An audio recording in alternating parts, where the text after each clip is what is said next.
যে আসতেছে ফেব্রুয়ারি, কত ফেব্রুয়ারি জানো? দিবস। এই বিশ্ব ভালোবাসা দিবসের সাথে মুসলমানদের কোনো সম্পর্ক? বিশ্ব বেহায়া দিবসের কারণে এগুলোর আউটপুট হিসেবে মাঝে মাঝে ঢাকা মেডিকেলের ডাস্টবিনে নবজাতকের বাচ্চার কান্নার আওয়াজ শুনতে পাওয়া যায়।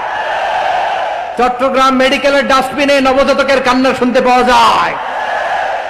এই জন্য আল্লাহ তাআলা অশ্লীলতাকে আমাদের জন্য হারাম করে দিয়েছেন। পড়েন সুবহানাল্লাহ।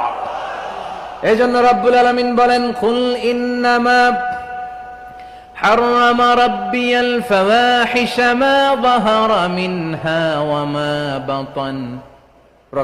প্রকাশ্য সব অশ্লীলতাকে হারাম ঘোষণা করে দিয়েছে কে?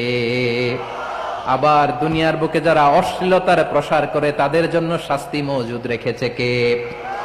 রব্বুল আলামিন বলেন, ইন্নাল্লাযীনা ইউহিব্বুনা আন তাশিআল ফাহিশাতু ফিল্লাযীনা আমানু লাহুম আযাবুন আলীমুন ফিদ দুনিয়া ওয়াল আখিরাতি ওয়াল্লাহু ইয়ালামু ওয়া আনতুম লা তা'লামুন।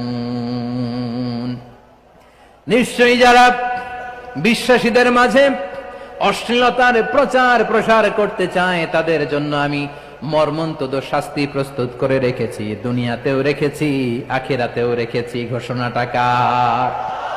যারা এই নাটকের নামে, সিনেমার নামে, রূপালী জগতের নামে, মুভির নামে, ওটিটি প্ল্যাটফর্মের নামে আমার সমাজে অশ্লীলতা ছড়াতে চায় তাদের জন্য কঠিন মর্মন্তুদ শাস্তি মজুদ রেখে দিয়েছে কে?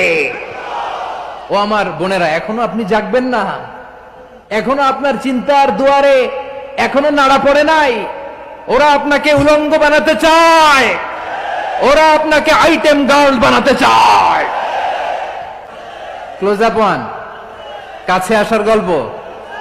আল্লাহ বলেন, ওয়ালা তাকরাবুজ জিনা, কাছেও এসো না, জিনা থেকে যোজন যোজন কিলো দূরে থাকো। ওরা বলে কাছে আসার গল্প।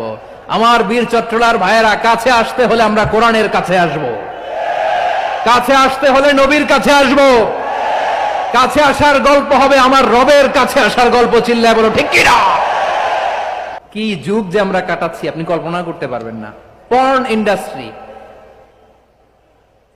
নারী পুরুষের বস্ত্রহীন যুগল দৃশ্য, এটাকে দিয়ে ওরা কোটি ডলারের ইন্ডাস্ট্রি বানিয়েছে। পুরো মানব ইতিহাসে এরকম জঘন্য সময় মানব ইতিহাস পার করে নাই। পর্ন এটা ইন্ডাস্ট্রি হয়ে গেছে। আমাদের এই যুবকগুলো, জেনজি গুলো, ওদের চরিত্র বাঁচাবে কি করে? কেমন করে হেফাজত করবে ওদের এই মূল্যবান চরিত্র?